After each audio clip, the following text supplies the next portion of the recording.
She was just a poor student, and she donated blood to a stranger. I didn't know he was a millionaire about to die. Days later, a limousine pulls up to her door, and the note says, "You saved the owner from all this." If this story interests you, don't forget to subscribe to our channel and tell us from which city you are watching us. We continue. The sun shone brightly over the Federal University campus that spring morning. Lina Oliva, a 23-year-old nursing student, walked briskly through the colorful hallways of the main building, carrying a stack of pamphlets in her arms. Her curly hair swayed with her firm steps, while her face displayed an expression of determination that was already familiar to everyone on campus. "Guys, don't forget, tomorrow is the first day of the blood donation campaign," she announced, handing out flyers to every student as she passed by. "Each donation can save up to 4 lives. Come and participate." Lina was not only one of the best students in her course, but also the coordinator of the outreach project Sangue Solidario, which organized blood donation campaigns in partnership with the local blood bank. Since she was little, growing up in the suburbs of the railway station, she learned from her mother, Donna Zara, that helping others was everyone's duty. This lesson became her life's purpose when her Aunt Yvonne needed blood transfusions during treatment, and Lina witnessed how the solidarity of strangers was crucial to her recovery. "Lina, you never stop, do you?" commented Daniela, her best friend since high school, approaching with a smile. "You've already convinced half the campus to donate blood tomorrow." "It's still not enough, Danny," Lina replied, arranging the pamphlets in her arms. "The blood bank is running low on supplies. We need at least 100 donors to make a difference." "And how many subscribers do you already have?" 87, Lina sighed. "Almost there." The rest of the day passed in a whirlwind of classes, meetings with teachers, and final preparations for the campaign. When she finally arrived at the small apartment she shared with 2 colleagues in the Rio Vermelho neighborhood, Lina was exhausted but satisfied. After a quick shower, she reviewed the list of registrants one last time before falling asleep, dreaming of a tomorrow filled with solidarity. The next morning brought a pleasant surprise. A line of students formed at the entrance to the community center where the campaign had been set up. Lina could hardly believe her eyes. "Wow, it looks like more than 100 people," he exclaimed to Daniela, who was helping with the organization. 123 to be exact, her friend E replied, consulting the application form. "Your persistence has paid off." Wearing a white t-shirt with the campaign logo, Lina walked among the volunteers, guiding, thanking, and calming the nervous ones. It was during one of these interactions that she noticed him for the first time. He was sitting alone, a little apart from the others, absently leafing through a magazine. Something about him caught Lina's attention immediately. Maybe it was the way he was dressed. Simple but clearly quality jeans, an impeccably pressed white shirt, a discreet watch that she suspected cost more than all his possessions combined. Or maybe it was his posture, erect and confident without being arrogant. He didn't seem to belong in this university environment, although he was perfectly at ease. "First time donating blood?" Lina asked, approaching with a glass of water, part of the donor service protocol. The man looked up from his magazine, and Lina felt something strange, like a small electric shock running down her spine. He had deep brown eyes, almost golden, in the morning light, and a smile that was equal parts gentle and mysterious. "Not really," he replied, accepting the cup. "I've been doing this for many years, but never at this university. It's a beautiful job you're doing here." His voice was soft, with an accent that Lina couldn't quite place. It wasn't exactly from Salvador, nor from any other part of Bahia. It seemed to come from somewhere in the southeast, maybe São Paulo or Rio, but with nuances of someone who had lived abroad. "Thank you," she said, extending her hand. "I'm Lina, campaign coordinator." "Rafael," he introduced himself, shaking her hand firmly. "Rafael Mendes." His hand was warm, and the touch lasted a second longer than would normally be the case between 2 strangers. Lina felt her cheeks heat up slightly. "What brings you to our campaign, Rafael? You don't look like a student here." "I'm not," he confirmed with a smile. I'm in Salvador on business and I saw the campaign posters. Whenever I can, I make a point of donating." "What a wonderful coincidence," Lena smiled. "We are in great need of donors. What blood type are you?" "The negative," he replied. "I know it is a rare and useful type." Lena's eyes lit up. "Really? It's one of the types that are in critical shortage at the blood bank. Your donation will make a huge difference." The conversation flowed naturally as Lena walked Raphael through the screening process. She learned that he was 32 years old, had a degree in business administration, and worked in investments, as he vaguely described it. When it was his turn to donate, Raphael seemed completely relaxed, chatting with the nurse who collected his blood as if they were having coffee. After the procedure was over, Lena found him in the recovery area, eating one of the sandwiches prepared by the volunteers. She couldn't explain why she felt so curious about this man, but something about him intrigued her deeply. "So how do you feel?" he asked, sitting down next to him. "Perfectly fine," Raphael replied. "And pleased to contribute to your cause." "Our cause," Lena corrected. "Now you're part of it too." He smiled, and again Lena felt that strange connection, as if they had known each other from somewhere. "Are you always this dedicated to every cause you embrace?" he asked, watching her with genuine interest. "I try to be," Lena admitted. "I believe that small actions can transform the world. And you, Raphael, what moves you in life?" For a moment, a shadow seemed to cross his face, but it was so quick that Lena thought she had imagined it. "Let's just say I'm searching for purpose," he finally replied. "Something beyond the obvious." Before Lena could question what this obvious meant, they were interrupted by Daniela, who needed help with a donor who was feeling unwell. When Lena returned, Raphael had already stood up, ready to leave. "I have to go," he said, checking his watch. "I have a meeting in half an hour." Lena felt a pang of disappointment. "Of course, I understand. Thank you again for your donation." Raphael waved goodbye and had already taken a few steps when he turned to her again. "Lena, this may sound strange, but I'd like to talk to you more about your work, your causes. I'm in town for 2 weeks, and I'd love to learn more about what you do here." Lena hesitated only for a second before picking up one of the campaign flyers and writing her phone number on the back. "Call me if you want to know more about our projects," she said, handing him the paper. As she watched Rafael Mendez leave the community center, Lena had no idea that that chance encounter would completely change the course of her life, nor that the blood donated by that mysterious man had, years before, saved someone very close to her, creating an invisible bond that destiny was now beginning to reveal. 2 days passed without any news from Raphael, and Lena had practically given up on receiving his call. It was just a kindness, she thought, as she arranged the materials in the nursing lab.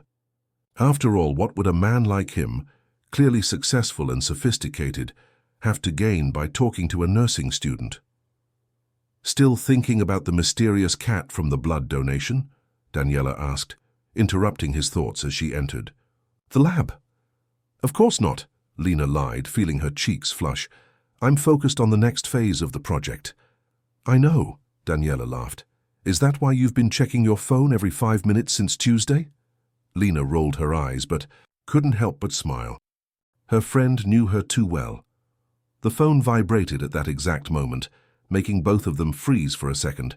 Lena picked up the device with her heart racing, but it was just a message from the anatomy study group.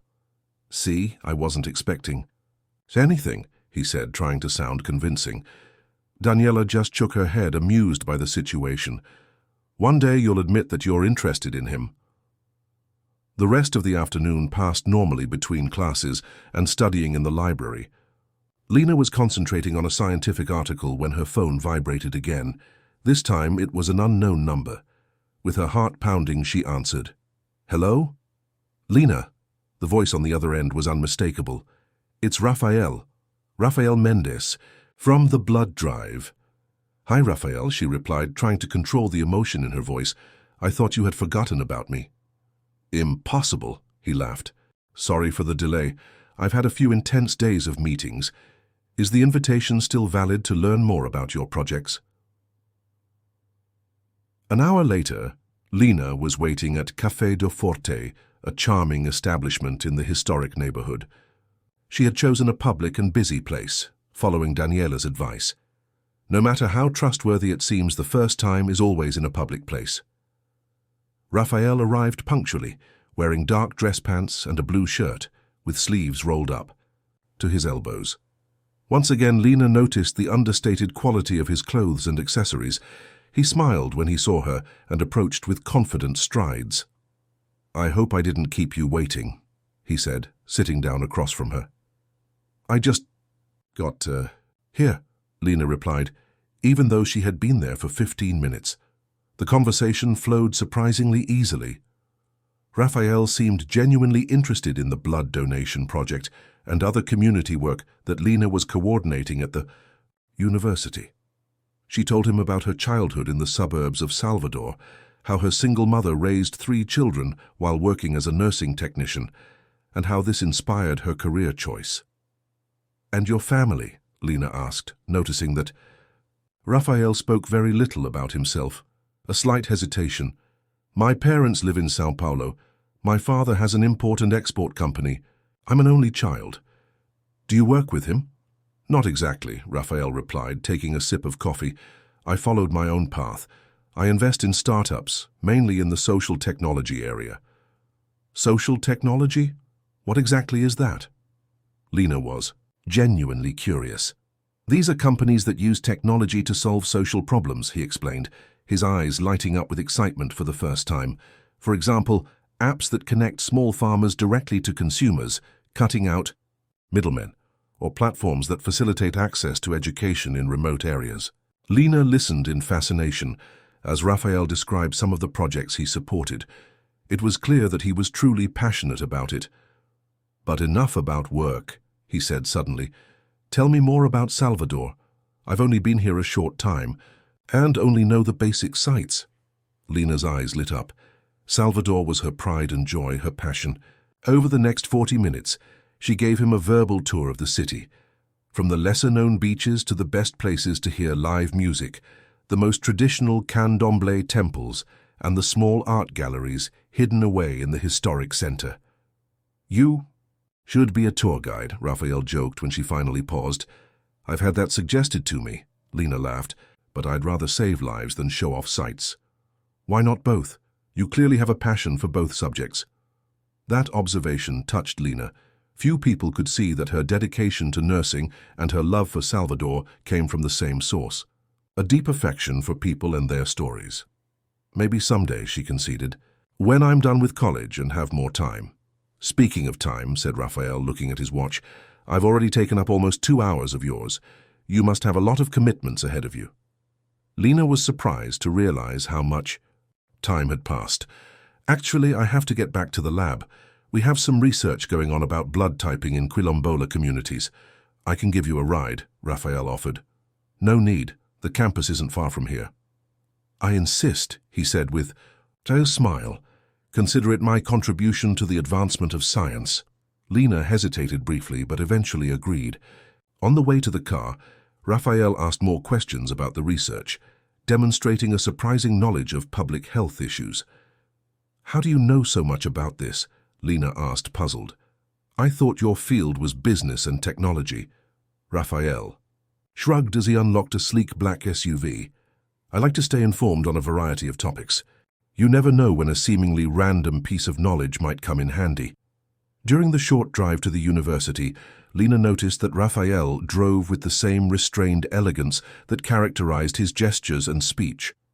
There was something almost mesmerizing about his presence, a mix of confidence and mystery that made her simultaneously comfortable and intrigued. "Thanks for the ride," she said when they reached campus. "And for the nice company." "It was my pleasure," Raphael replied. He hesitated for a moment as if considering saying something else, then finally continued. "I'll be in Salvador for another 10 days. Would you like to show you one of my projects tomorrow? There's a startup here in the city that I'm supporting. I think you'd find it interesting." Lena didn't expect the invitation and felt a mixture of excitement and caution. "What kind of startup?" A platform that connects health professionals with underserved communities for virtual consultations, he explained. It is in beta, phase being tested in some communities in the Suburbio Ferroviario. Lena's eyes widened. In the suburbs, seriously? I grew up there. I know, Raphael smiled. You mentioned it before. That's why I thought you might be interested. Yes, I am, Lena confirmed, intrigued both by the project and by the fact that Raphael had paid so much attention to the details of her story. They agreed to meet the next day, and as Lena watched him leave, a strange feeling came over her. Rafael Mendez was an enigma, generous and thoughtful, but also reserved and evasive when it came to his own life. What was he hiding? And why did she feel like she knew him from somewhere? That night, lying in bed, Lena relived every moment of their conversation. There was something about his story that didn't quite add up. An investor in social technologies who knew so much about public health. An obviously wealthy man who was interested in community projects in Salvador. Her intuition told her that Raphael was not being completely honest about who he was, but her heart argued that, whatever the truth, he seemed like a good person. With these contradictory thoughts, Lena fell asleep, never imagining that the next day she would discover a connection between them that would forever change her perception of coincidences and destiny. Meanwhile, in his hotel room overlooking the sea, Raphael gazed at the illuminated city, a glass of whiskey in his hand and tumultuous thoughts in his mind. He had planned every detail of his visit to Salvador, every chance encounter, every seemingly spontaneous conversation.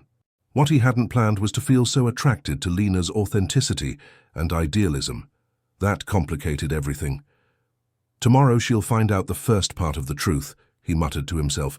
I hope she's ready for what comes next.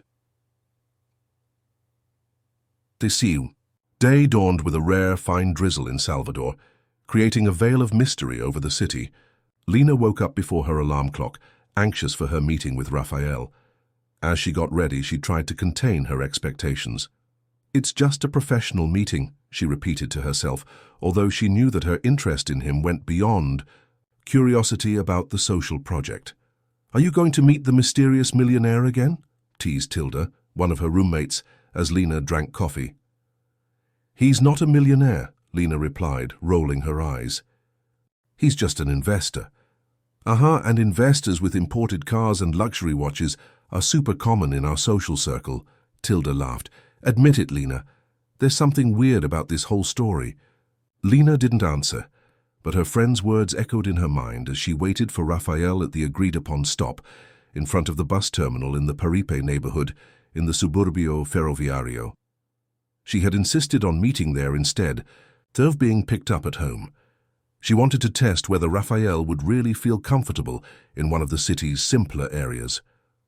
To her surprise, he arrived not in the luxury SUV from the day before, but in an ordinary compact car.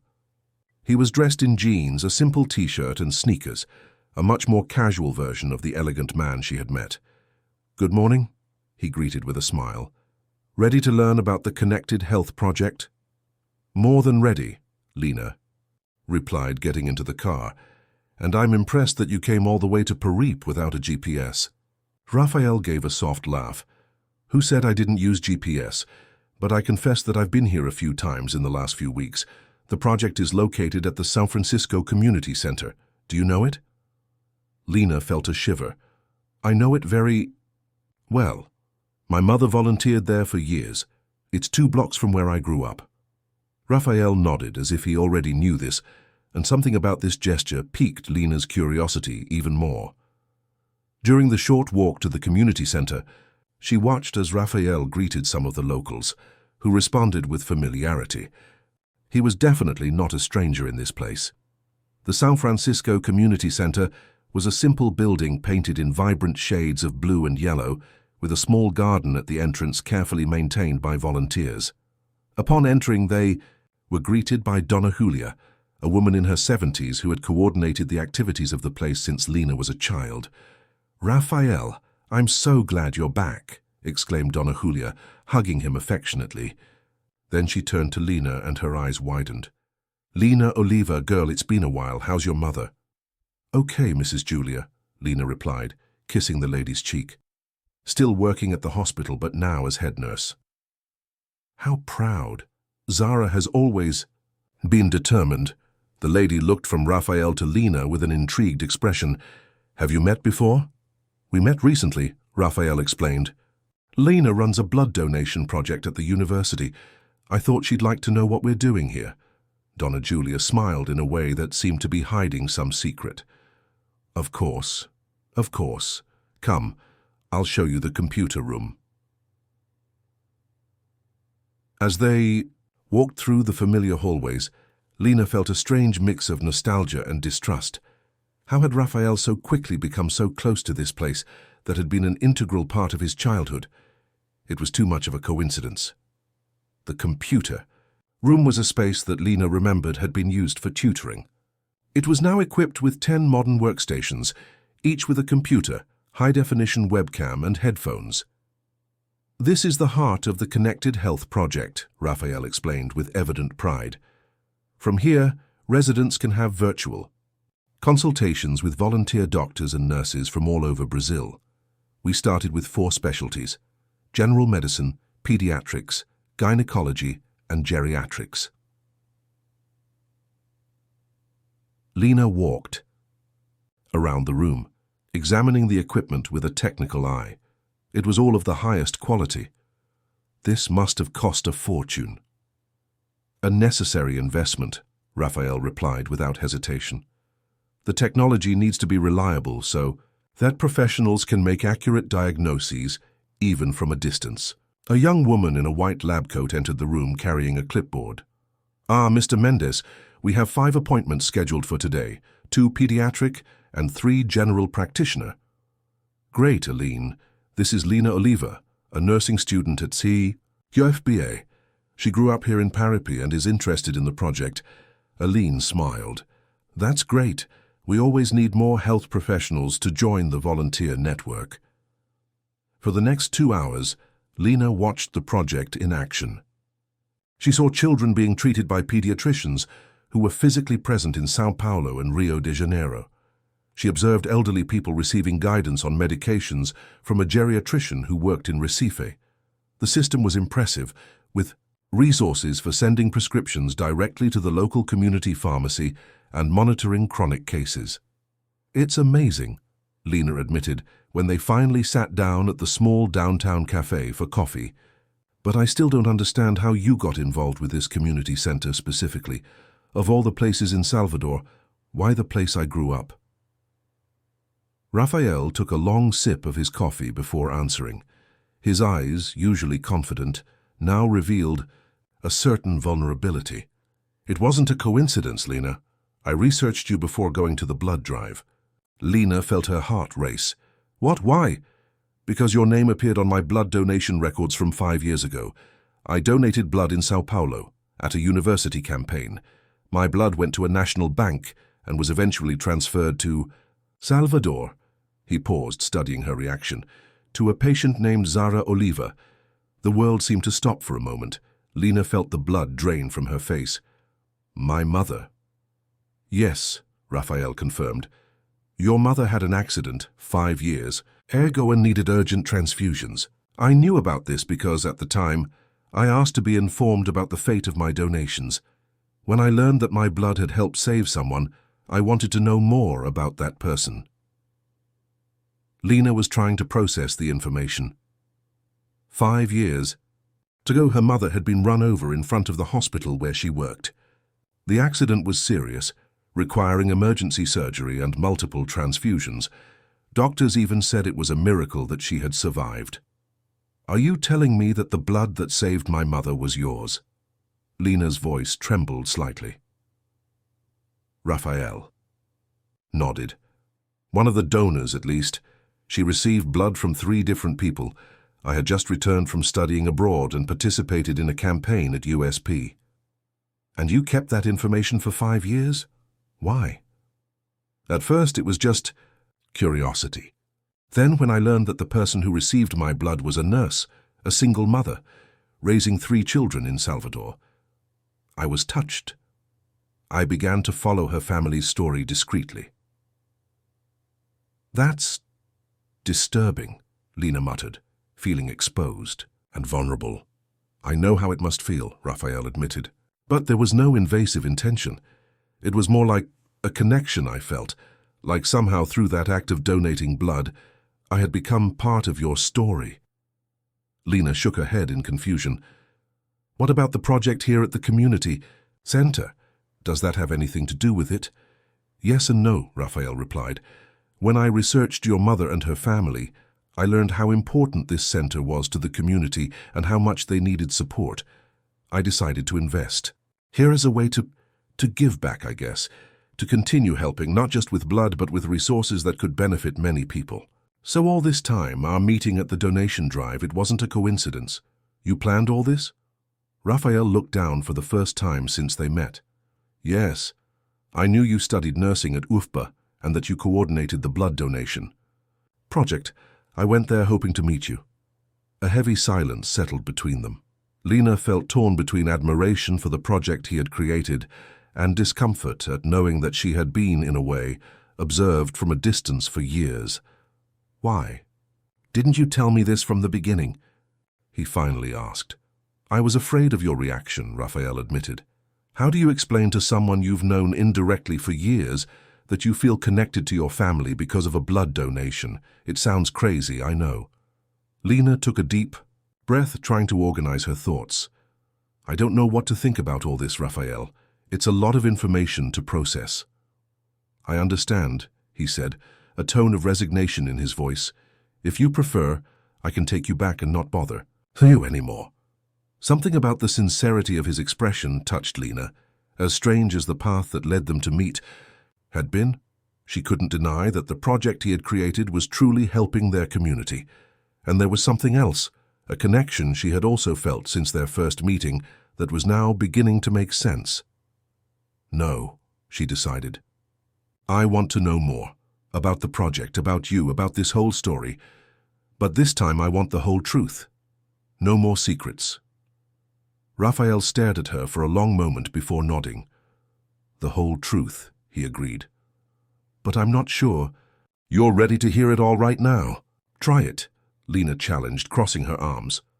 Raphael looked around, making sure no one was listening. What I haven't told you yet is who I really am and why I have the resources to fund projects like this. The truth is, Lena, I'm not just your average investor. Lena felt a chill of anticipation. So who are you? I am the heir to the Mendes Group, one of the largest business conglomerates in Brazil, he revealed quietly. My father is Paulo Mendes, the group's founder and CEO. Lena's eyes widened in recognition. Even someone as uninterested in business as she knew the name Paulo Mendes, often cited among the richest men in the country. You're Paulo Mendes' son, Lena repeated, incredulous. The Paulo Mendes of supermarkets, construction companies, hospital chains. Raphael nodded, uncomfortable with her reaction. Same. Now, do you understand why I don't go around announcing this? Lena tried to process the information. The Mendes empire was one of the largest business groups in the country, operating in a variety of sectors, from food to health. Paulo Mendes was known not only for his billion-dollar fortune, but also for his exuberant personality and constant presence in the society columns. Your father is practically a celebrity, Lena commented. How do you manage to keep your last name unrecognized? Mendes is a common surname, Raphael explained, and I have always avoided appearing in the media. My father loves the spotlight. I prefer anonymity. Besides, I use my second surname on official documents, Rafael Mendes Abran. And why hide it from me? Do you think I would approach you out of interest? Raphael hesitated. It wasn't just that. It's just that when people find out who my family is, everything changes. Suddenly I'm no longer just Raphael. I'm the Mendes heir. My actions no longer have any value in themselves and start to be seen as an obligation or a family marketing strategy. There was sincerity in his voice, and Lena felt her initial irritation, turning to curiosity. So all these social projects, including this one, are your initiatives, not your family's company? Exactly, Raphael confirmed. I use my own money, not the funds from the family foundation. I want to make a difference in my own way, not following the corporate social responsibility playbook that serves the company's image more than the people. Lena studied his face, looking for signs of deceit, but found only genuine determination. And your father, what does he think of all this? A shadow crossed Raphael's face. He thinks I'm wasting time and resources. For Paulo Mendes, philanthropy is something that is done with big events, surrounded by celebrities and media coverage. He doesn't understand why I hide in places like Peripe, investing in projects that, in his words, don't yield returns. Financial return, you mean? Yes, my father is a practical man. He built an empire from scratch and firmly believes that the only metric of success is profit. Raphael sighed. I don't blame him. He grew up in poverty, the son of Portuguese immigrants. Money represented security, something he never had as a child. Lena drank in every word, seeing Raphael in a new light. This wasn't just a wealthy heir playing benefactor. There was a real conflict here, a search for identity beyond the name and family fortune. And how did you decide to take this different path? I imagine the pressure to simply take over the family business must be enormous. Raphael smiled, seeming to appreciate her genuine interest. It was a process. I went to the best schools and went to business school in the US as expected. I was following the script written by my father. But during an exchange program in Europe, I met people who were using technology to solve real social problems. That sparked something in me. And when he returned, when I came back, I tried to implement some of these ideas in the group's companies. I was systematically blocked by the senior executives, including my father. This is no time for experimentation, Raphael. Learn how the business works first, he mimicked in a deep voice. Lena couldn't help but smile at the imitation. And that's when you decided to do it yourself. Not right away. I spent 2 years obediently learning the business, just like my father wanted. Until... Raphael paused as if deciding how much to reveal. Until I got sick. Are you sick? The nurse, in Lena, immediately became alarmed. Nothing serious in the medical sense. It was more of a breakdown, stress, anxiety, a constant feeling that I was wasting my life. One day I just couldn't get out of bed to go to the office. He took another sip of coffee before continuing. My father called it nonsense, said I needed to toughen up. My mother, who was more sensitive, insisted I seek professional help. I went to therapy for a year. That's when I realized I needed to find my own way, and started investing in social startups. Exactly. I used part of my personal inheritance, the one I received from my maternal grandmother, to create an investment fund focused on impact businesses. I started discreetly, without fanfare, so as not to face family resistance. And how did you specifically come across this project here in Peripe? Asked Lena, returning to the original question. Raphael took a deep breath. As I said, it all started with that blood donation. When I learned that I had helped save your mother, I became curious about the community where you lived. I did some research and visited discreetly a few times. I saw the challenges of accessing healthcare here and thought, what if we could connect specialist doctors to these people without having to travel? So my family and I were an inspiration. Lena tried to understand the complexity of the situation. In a way, yes, Raphael admitted, but I don't want you to think it was just because of you. This community telemedicine model can be replicated throughout Brazil. Peripe was the pilot, but we are already implementing it in communities in Recife and Belém. Lena looked around at the community center that had been part of her childhood, now transformed into a health technology hub. It was hard to keep her indignation at bay when she saw the concrete results of the project. And why did you decide to seek me out in person now, after 5 years? Raphael hesitated again. At first it was curiosity. I wanted to meet the daughter of the woman my blood helped save, to see what kind of person you were. But when I started following your work at college, the community projects you coordinate, I realized we had a lot in common, despite our different backgrounds, and the blood drive last week. It was genuine, he assured. I donate whenever I can. The fact that I chose your campaign, yes, was intentional. I wanted a reason for us to meet that felt natural. Lena shook her head, half amused and half incredulous. You could have just walked up to me and said, "Hi, my blood saved your mother 5 years ago. Would you like to grab a coffee?" Raphael laughed. When you put it like that, it seems obvious. But believe me, I've rehearsed several approaches in my head and they all sounded crazy or scary. A moment of silence fell between them, not uncomfortable, but full of meaning. Lena felt a confusing mix of emotions: surprise, intrigue, a touch. Her flattery at having been the object of so much interest, and something deeper that she couldn't name. "And now?" he asked finally. "Now that I know who you are and why you came to me, what do you expect?"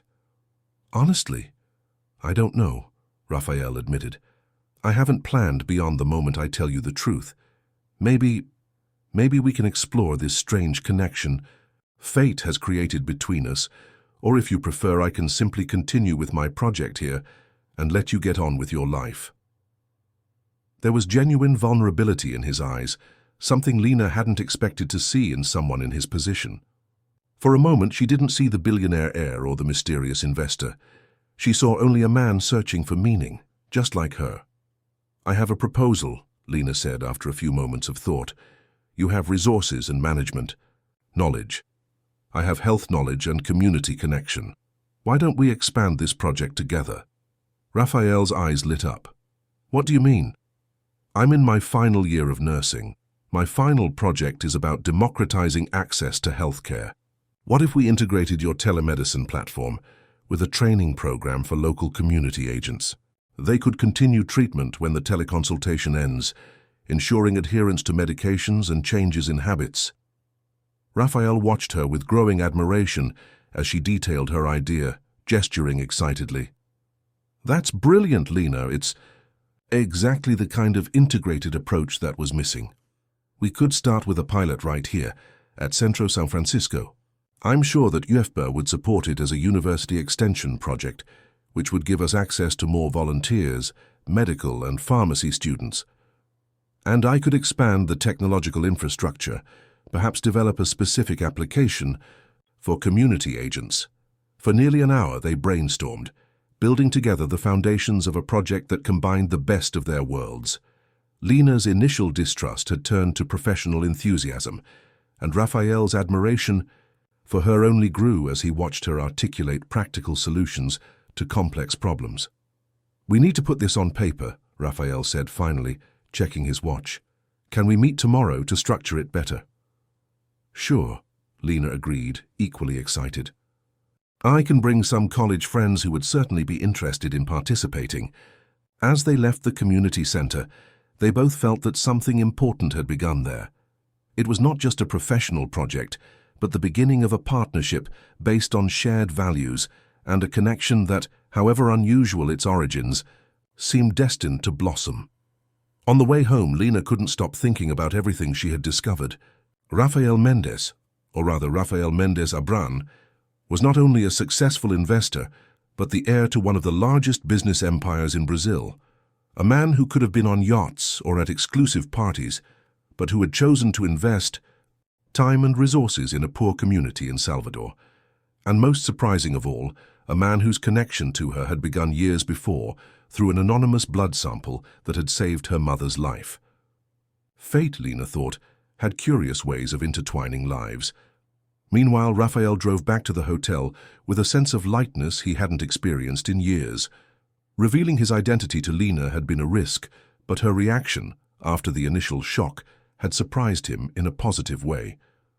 Instead of treating him differently because of his wealth, she immediately thought about how they could join forces to further the project.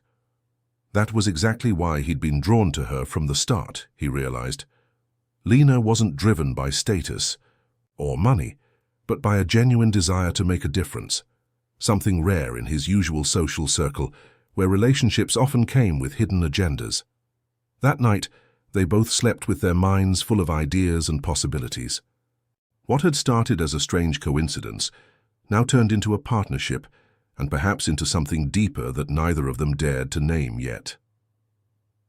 In the weeks that followed, Lena and Raphael worked hard to develop what they now called the Vital Connection Project.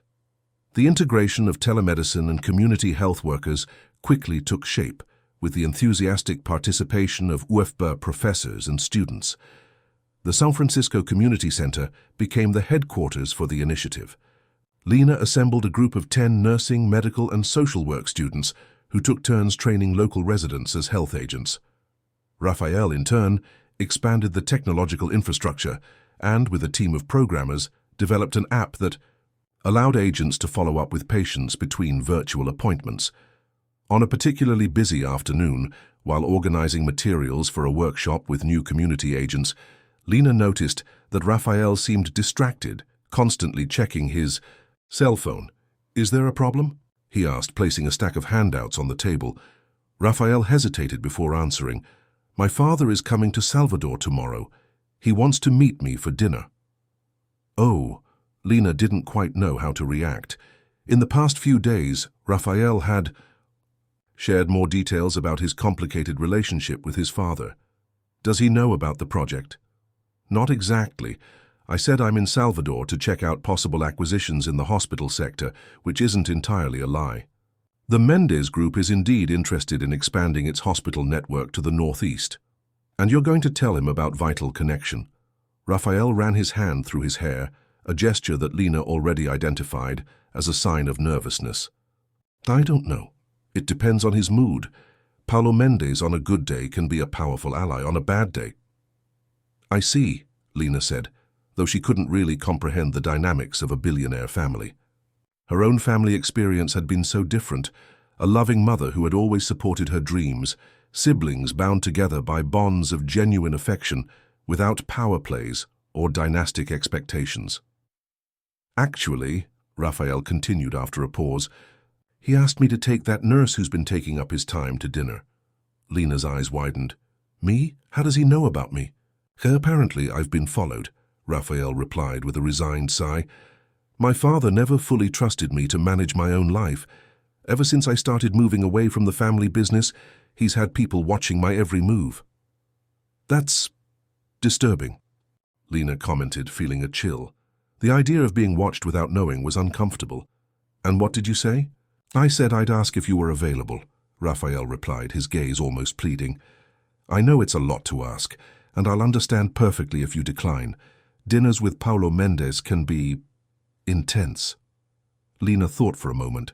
Meeting the patriarch of one of Brazil's largest business empires was certainly not in her plans for that week. On the other hand, she felt curious. She wanted to better understand the environment that had shaped Raphael and perhaps help him deal with this complicated relationship. "Okay, I'll go," he finally decided. "But I don't exactly have a wardrobe appropriate for dining with billionaires." Raphael smiled, visibly relieved. "Don't worry about it. Be yourself. That's exactly what I admire most about you, your authenticity." The next day, Lena was nervous, as she rarely was. She tried on 5 different outfits before settling on a simple but elegant navy blue dress she had worn to her older sister's graduation. Daniela, who was watching the drama unfold over FaceTime, kept teasing her. "So now you're going to meet the billionaire father-in-law? Things are getting serious, huh?" "It's nothing like that," Lena protested, though she could feel her cheeks heating up. "Raphael and I are just partners in the project. It's a professional relationship." I know, Daniela laughed. "And I'm the Queen of England. Friend, it's been almost a month since you two saw each other practically every day. And the way he looks at you." "How does he look at me?" Lena asked, stopping her lipstick application. "As if you were the most fascinating thing in the universe," Daniela replied matter-of-factly. "Everyone on the project has already noticed. It's just you two who pretend not to see the obvious." Lena didn't answer, but her friend's words echoed in her mind as she waited for Raphael at the entrance to her building. It was true that something beyond a professional partnership was developing between them. Small gestures, glances that lasted a second longer than necessary. Conversations that naturally flowed into personal topics, but they both seemed to tacitly agree to keep the focus on the project without exploring these emerging feelings. Raphael arrived promptly at 7, wearing a dark suit that accentuated his natural elegance. He looked more formal than Lena had ever seen him, and it made her feel suddenly insecure about her own appearance. "You look beautiful," he said when he saw her, as if reading her thoughts. Thank you, Lena replied, trying to control her nervousness. You look very elegant too, so where are we going? Casa de Campo, Rafael replied as he opened the car door for her. It's a restaurant in Rio Vermelho. My father rented the private dining room.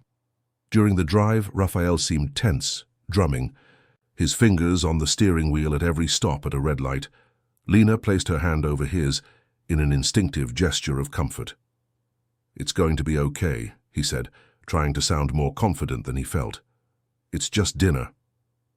Rafael smiled, weakly. With Paulo Mendes, it's never just dinner. There's always an agenda, a test, an evaluation, especially when it comes to people close to me. Has he done this before? Inviting his friends over for dinner? Only the ones he considers potentially problematic to his plans, Rafael replied with a sigh. My ex-fiancé went through that. It wasn't pleasant. Ex-fiancé? Lena couldn't hide her surprise. Rafael had never mentioned a previous engagement. Fernanda Damasceno, daughter of an important shareholder in the group, a practically dynastic arrangement that my father loved, and I accepted it for a while until I realized that we were both unhappy with the situation. Lena absorbed the information in silence. There was so much about Rafael's life that she still didn't know, layers of complexity that went far beyond what she had initially imagined. The Casa de Campo restaurant was an upscale establishment, housed in a restored colonial house overlooking the sea. They were led directly to the private dining room in the back, where Paulo Mendes was already waiting for them, accompanied by an elegant woman who Lena assumed was his wife.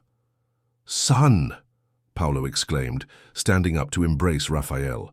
He was a man of imposing presence in his early 60s, very well preserved, with perfectly trimmed grey hair and a suit that probably cost more than an entire semester of Lena's college tuition. Dad, Mom, Rafael greeted formally.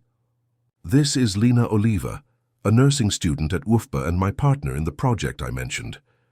Ah, the famous nurse. Paulo extended his hand to Lena with a smile that didn't reach his eyes. My son has been talking about you a lot. Or rather, he has been avoiding talking about you, which always arouses my curiosity. It's a pleasure to meet you, Mr. Mendes, Lena replied, shaking his hand firmly, determined not to be intimidated. Please call me Paulo, and this is my wife, Helena. Helena Mendes was a woman of classical beauty and refined appearance. Her eyes, however, were surprisingly warm when she greeted Lena. It's a pleasure to finally meet you, dear. Rafael mentioned your work the last time we spoke. It sounds fascinating. Dinner began with superficial conversation, the weather in Salvador, the beauty of Bahia, the region's typical dishes. Paulo Mendes dominated the conversation with stories of his travels and business dealings, while Helena occasionally asked Lena gentle questions about her studies and family. It was only after the main course, when the waiters had left, leaving only a bottle of wine on the table, that Paulo finally broached the subject that clearly interested him. So, Lena, he began, twirling his glass of red wine between his fingers, Rafael tells me that you are developing a project of, what is it? Community telemedicine. The more you comment and share, the more we can bring you stories that touch your heart.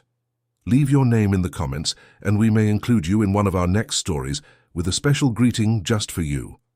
Yes, sir, Lena confirmed, sitting up straighter in her chair. We are integrating virtual medical consultations with in-person follow-up by community health workers. The goal is to democratize access to medical specialists in underserved areas. Interesting, Paul commented, though his tone suggested otherwise. And how much is this experiment costing my son? Rafael quickly intervened. Dad, we've already discussed this. I'm using my own money, not group resources. Money that will one day be reinvested in the group, I presume, Paulo replied with a sharp smile. Unless your plans have changed. Lena noticed the growing tension between father and son and decided to intervene. In fact, Mr. Mendes, Paulo, the project is already showing promising results. In just 3 weeks, we have carried out more than 200 specialist consultations that would normally take months to complete. We are collecting data for an impact study that will be presented at the next Brazilian Public Health Congress. Paulo studied her with renewed interest. You sound like an executive, not a nursing student. Thank you, I guess, Lena replied. I grew up watching my mother manage a family of 3 on her own, working 2 jobs and still finding time to volunteer. I learned that efficiency and purpose are not mutually exclusive. A brief, genuine smile appeared on Paulo's face. Touché, he turned to Raphael. Your friend has guts. I like that. The atmosphere seemed to relax a little, and Helena took the opportunity to subtly change the direction of the conversation to less confrontational topics. During dessert, Lena noticed that Paulo was watching her with increasing curiosity, as if re-evaluating his initial impressions. When dinner was finally over, Paul surprised everyone with an unexpected announcement. I've been thinking, he said, as the waiter poured coffee. Maybe there's real potential in this project of yours. The Mendes hospital chain could benefit from a social telemedicine arm. Raphael nearly choked on his coffee. What? You've never been interested in any of my social initiatives before. Let's just say your partner here has made some convincing arguments, Paulo replied with a nod in Lena's direction. Besides, the federal government has just approved new tax incentives for companies that invest in healthcare solutions in underserved areas. It would be strategically interesting for the group. Lena and Raphael exchanged surprised glances. This was an unexpected turn of events, although Lena could see that Paulo's motives were more strategic than altruistic. We'll discuss the details tomorrow at breakfast, Paulo continued. We're staying at the Fasano. Come by at 9. When they finally said goodbye and got into the car, Raphael seemed to be in shock. That was surprising, he commented, still processing what had happened. Your father is exactly as you described, Lena observed. Intimidating, calculating, results-oriented. Yes, but he's never ever been interested in any of my social projects before. Raphael shook his head in disbelief. What did you say to him while I was in the bathroom? Lena smiled, enigmatically, just the truth. That the project has the potential to scale nationally, that it has already attracted interest from the health department, and that universities in 3 states want to replicate the model. And that was enough to convince you?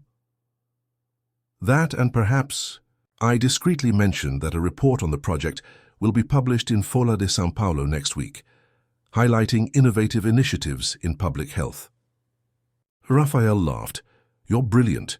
You appealed to exactly what he values most: expansion, public recognition, and of course, tax breaks. As they drove back to Lena's apartment, a comfortable silence settled between them. The nighttime city glittered around them, and a sea breeze blew in through the car windows. Thank you for coming tonight, Raphael said finally, as he parked in front of her building. I know it must have been awkward and intimidating. It was interesting, Lena replied sincerely. It helped me better understand where you come from, the challenges you face. Raphael stared at her for a long moment, the streetlight partially illuminating her face. Do you know what my mother said to me while you were talking to my father? She said, "This one is different, son. This one has a light of its own." Lena felt her face heat up. Your mother seems like a shrewd woman. She is, Raphael confirmed. Then, in a gesture that surprised them both, he leaned forward and gently touched his lips to hers. It was a brief, almost hesitant kiss, like a silent question. The unexpected kiss changed everything between Lena and Raphael. In the days that followed, their relationship naturally evolved from a professional partnership to something deeper and more personal. They worked together during the day on the Conexão Vital project, now with the official, albeit self-serving, support of the Mendes Group, and spent their nights getting to know each other better, exploring Salvador together, sharing stories and dreams. For Lena, it was a surreal experience. She had never imagined becoming romantically involved with someone from Raphael's world, not for financial reasons, but because of the cultural and social differences that could make any relationship complicated. However, with each passing day, she realized that, despite his privileges, Raphael shared fundamental values with has a commitment to social justice, genuine empathy, and a desire to make a difference in the world. On a sunny Sunday afternoon, while they were walking along Itapua Beach, Raphael surprised her with an unexpected proposal. "I want you to see my house in São Paulo." Lina stopped, letting the gentle waves wash over her feet. "Your home? I thought you lived with your parents." "No, I have my own apartment in Pinheiros. It's quite different from my parents' mansion in Alphaville, thank God." He smiled, intertwining his fingers with hers.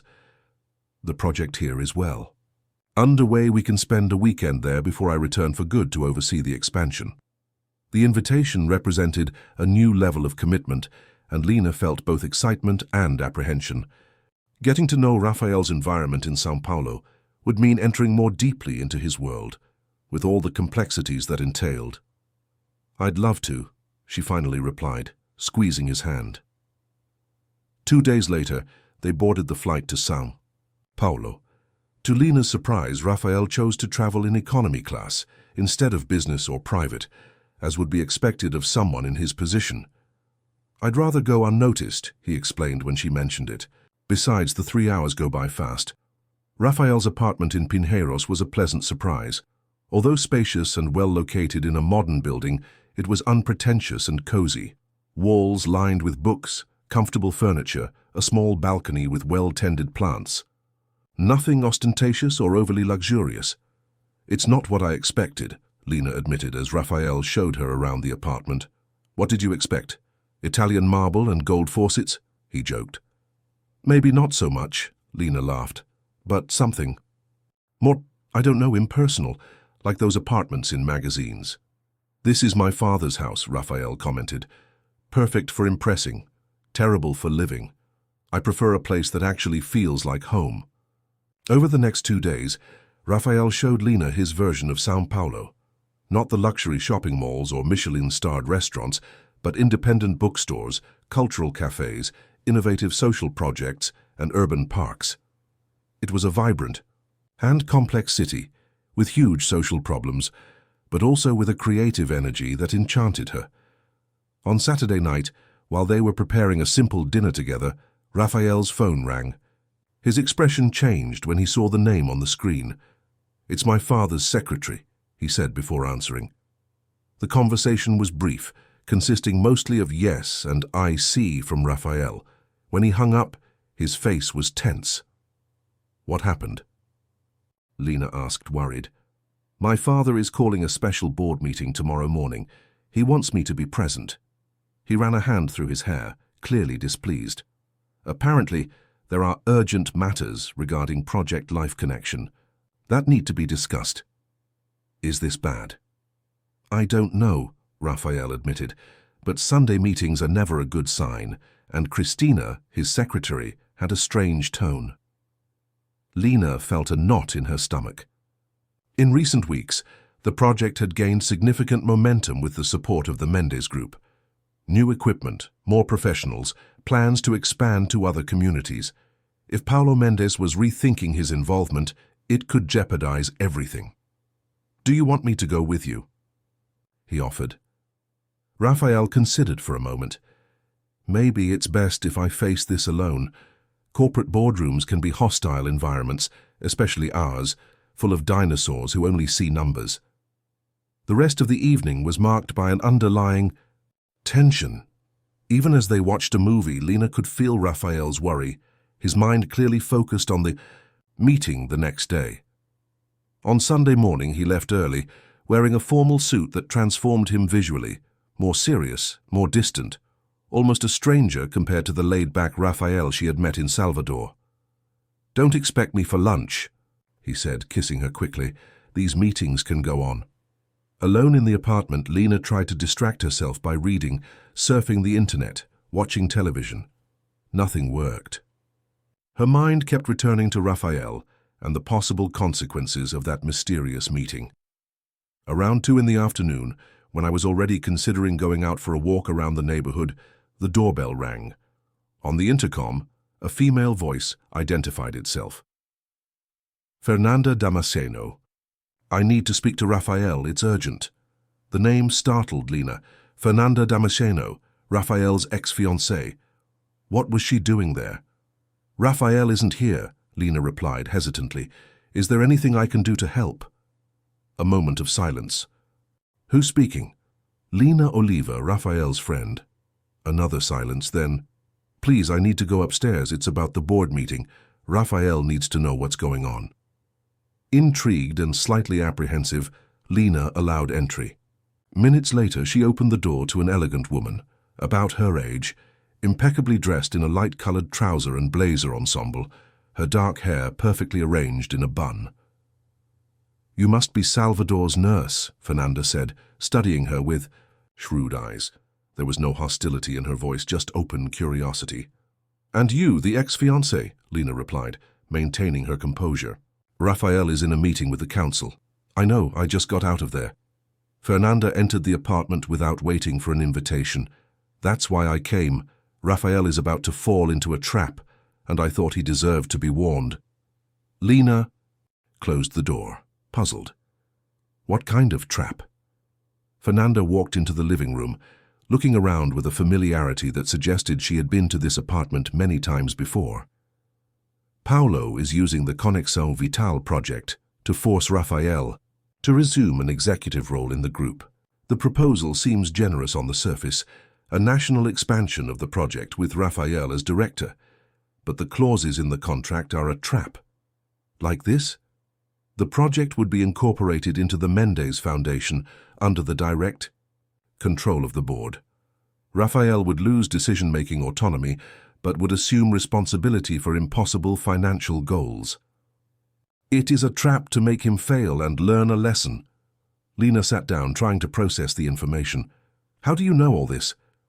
A wry smile crossed Fernanda's face. Because, despite what Raphael may have told you about our engagement, we are still friends. And because I work in the legal department of the Mendes Group, I saw the contracts being prepared last night. The revelation came as a surprise to Lena. Raphael had described the engagement as an unhappy, dynastic arrangement for both of them, giving the impression that the relationship had ended on bad terms. I thought you guys didn't get along. Fernanda laughed softly. It's complicated. Our engagement was practically arranged by our families. We've known each other since we were kids. It was always expected that we would get married. When Raphael finally had the courage to end it, it was a relief for both of us. Then why are you here trying to help him? Because Raphael is one of the few genuinely good people in this toxic corporate world, Fernanda replied sincerely, and because what Paulo is doing is cruel, even by his standards. Lena studied the woman in front of her, trying to reconcile the mental image she had formed of the aristocratic ex-fiancé with the real person, direct, frank, apparently loyal to Raphael even after the breakup. What can we do? He finally asked. A smile of approval appeared on Fernanda's face. Now I understand why he likes you. Straight to the point. She opened her briefcase and took out some documents. I brought copies of the contracts that will be presented today. I marked the problematic clauses. Raphael needs to demand modifications, or better yet, propose a completely different model of partnership.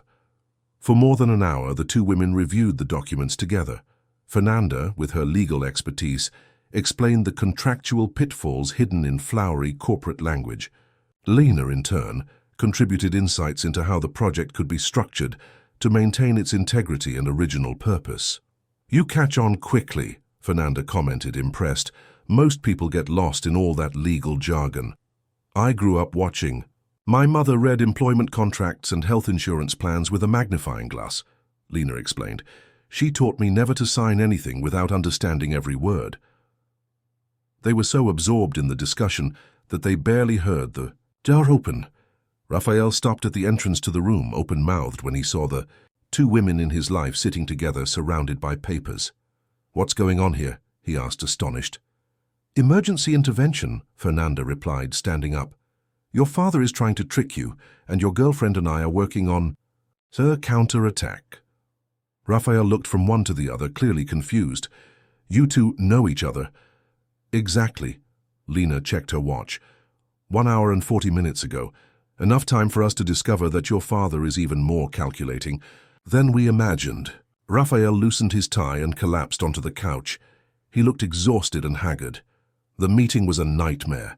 My father presented the project as the group's big social initiative for the coming year, with press coverage already scheduled. When I tried to question the terms, I was practically silenced. "We'll discuss the details later, son. Today is about the big picture." "Classic Paulo Mendes," Fernanda commented. Announcing with fanfare, leaving the problematic details for later, when public pressure has made it impossible to back down. "And that's not all," Raphael continued, running his hand over his face. "There was a surprise at the end of the meeting, an institutional video about Connexion Vital, with images of Paripé, the community center, Lena, everything ready for the advertising campaign." "What do you mean, pictures of me?" Lena felt a shiver. "I never authorized this." "Exactly what I said," Raphael replied. "Apparently one of the center's collaborators is a photographer hired by the group. He's been discreetly documenting everything for weeks." A heavy silence fell over the room as everyone assimilated the gravity of the situation. The Vital Connection project, which had started as a genuine initiative to help a needy community, was being hijacked and turned into a corporate marketing ploy. "And what did you say at the meeting?" asked Fernanda. "That I needed to review the contracts before any public announcement," Raphael replied. "My father wasn't happy, but in front of the entire board, I couldn't force the issue. I have 48 hours to review the documents and come back, with reasonable suggestions." "So we have 48 hours to come up with a plan," Lena concluded determinedly. "And I think we already have the beginnings of one."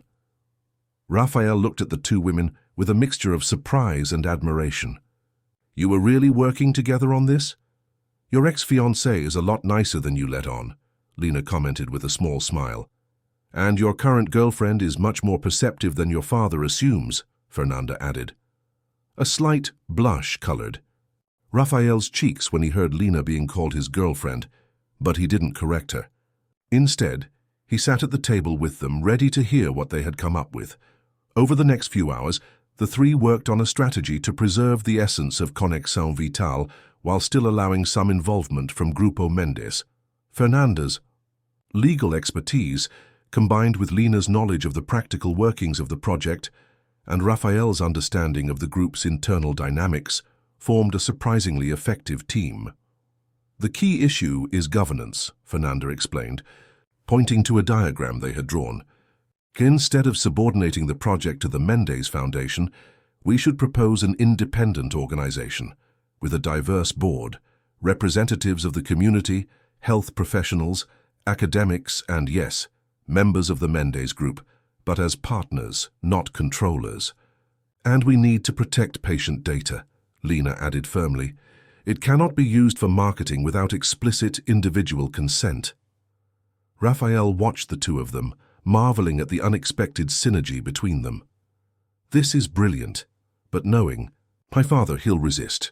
"That's why we need leverage," Fernanda said, using the English term, "something that makes Paulo reconsider his approach." "I've thought about that," Lena interjected. "The story I mentioned to your father about the project coming out in Folha de São Paulo? It wasn't a bluff. My cousin Tiago is a journalist there, and he really is preparing a story about innovative initiatives in public health. If we talk to him..." A slow smile formed on Raphael's face.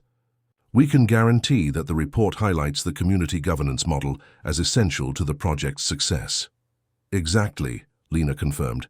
"If the press already highlights this aspect before the official announcement of the Mendes Group, Paulo would have to follow the narrative already publicly established," Fernanda added admiringly, "or risk appearing to be distorting a successful social project." A new energy took hold of the group as they refined their plan.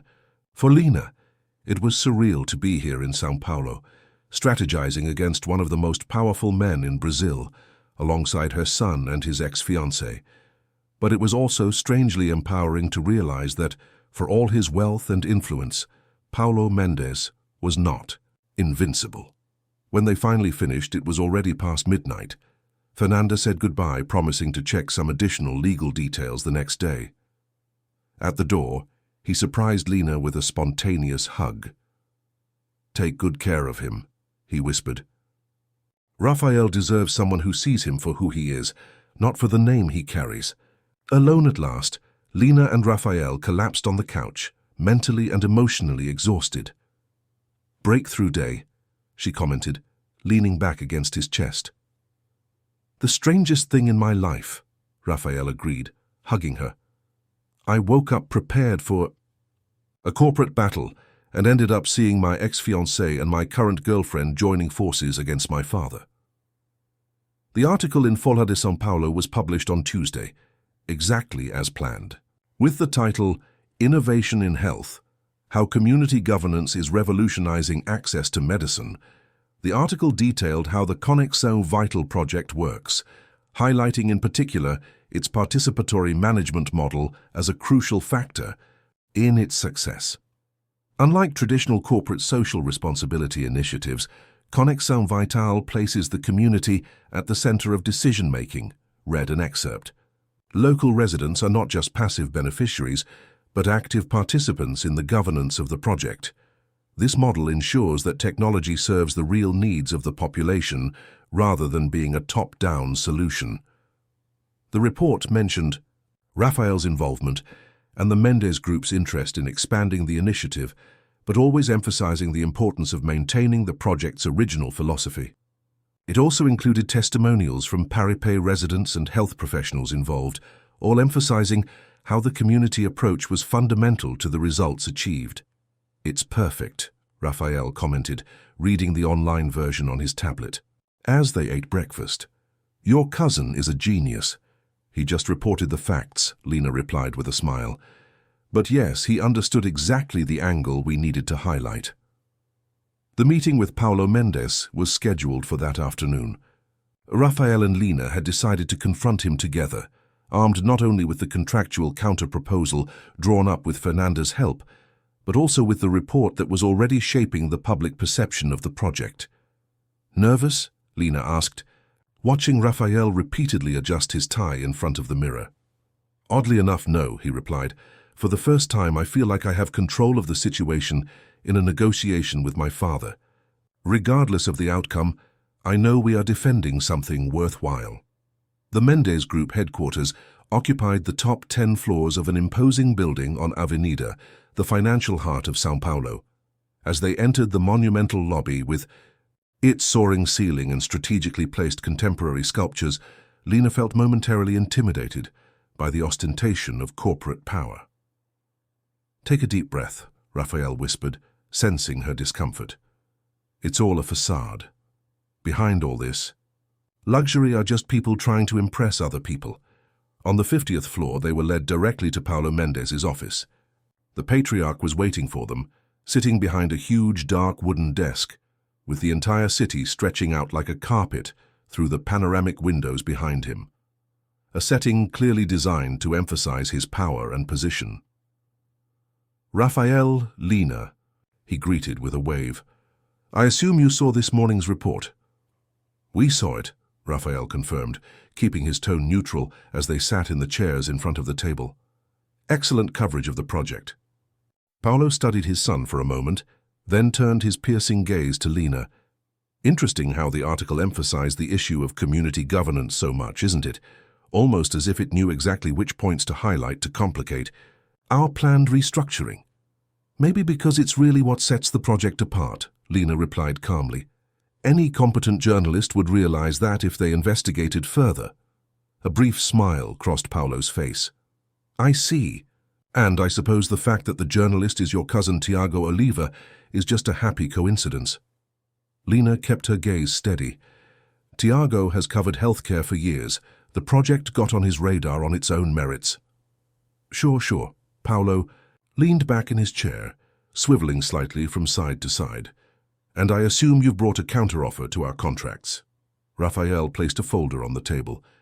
"We have a partnership proposal that we believe will be beneficial to all parties involved: the community, the project, and the Mendes Group." Over the next hour, they laid out their vision in detail. An independent non-profit, funded by Grupo Mendes but governed by a diverse board.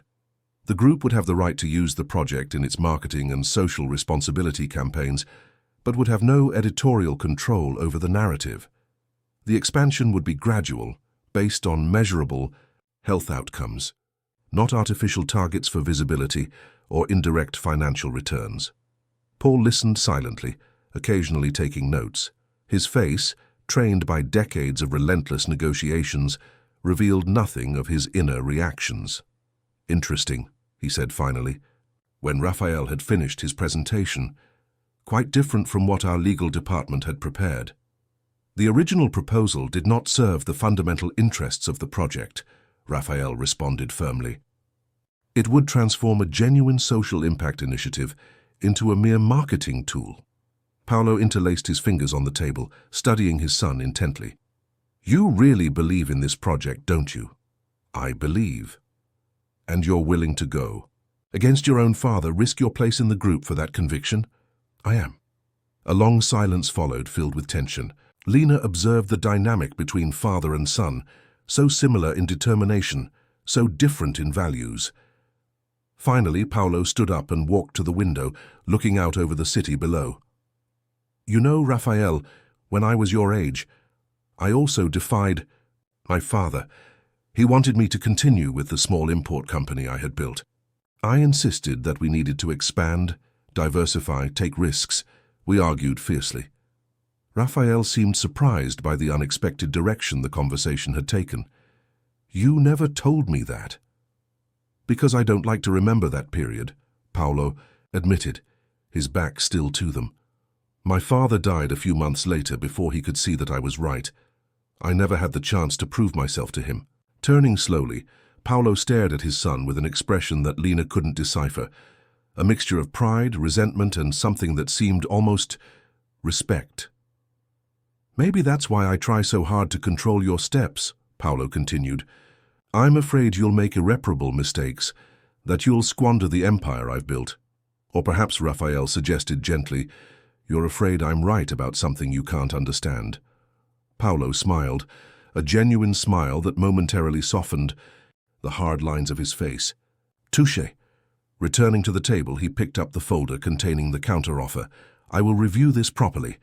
I don't promise to accept everything, but," he paused meaningfully, "I am willing to reconsider our approach." As they left the building, Raphael looked stunned. "That was surprising. I've never seen my father give in like that in a negotiation." "Maybe he didn't give in," Lena mused.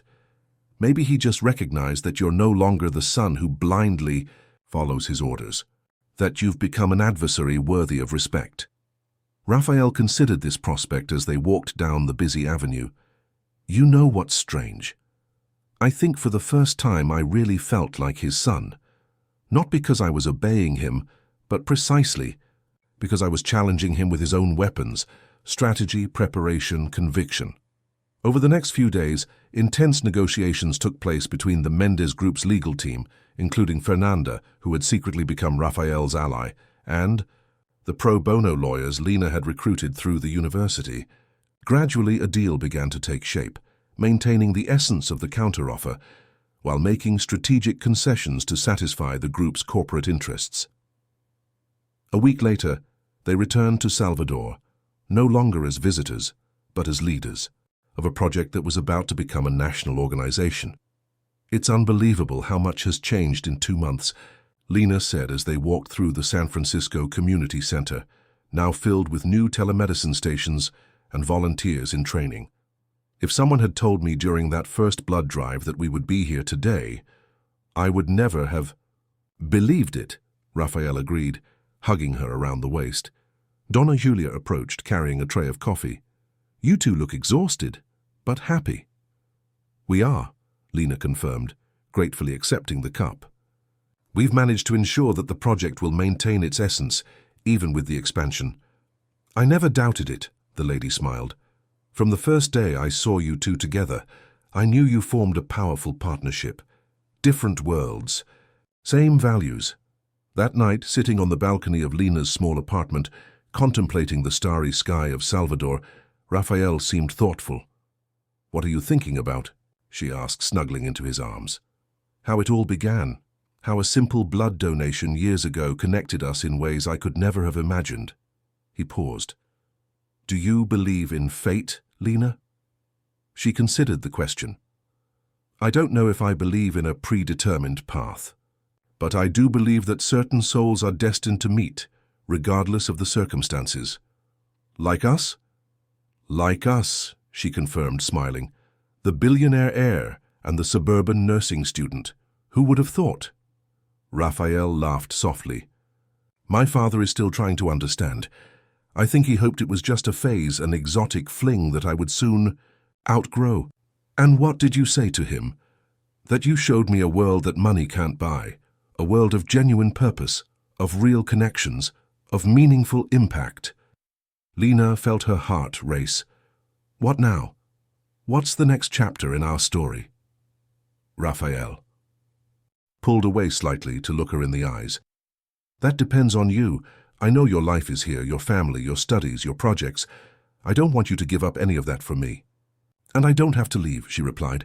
Conexão Vital is here, my family is here, but São Paulo isn't that far away. I was thinking, Raphael began, suddenly hesitant. Maybe I could stay longer in Salvador, direct the expansion of the project from here, get to know your family, your community better. Lena stared at him, surprised. You would do that? Leave São Paulo? For you? Without a second thought. He smiled, caressing her face. Besides, I'm already falling in love with this city almost as much as I am with you. The declaration, so simple and sincere, touched Lena deeply. 2 months ago, she would never have imagined that she would be there, in love with someone from a world so different from her own. But now she realized that the differences were superficial.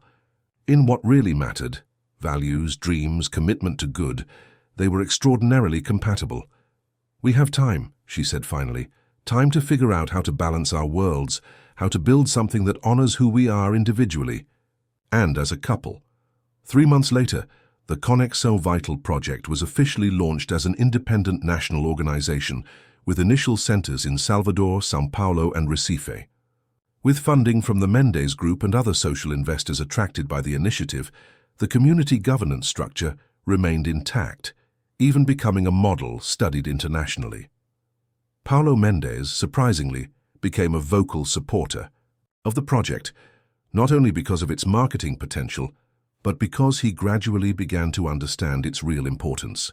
The relationship with Raphael improved significantly, not becoming perfect, but evolving into a mutual respect that previously seemed impossible.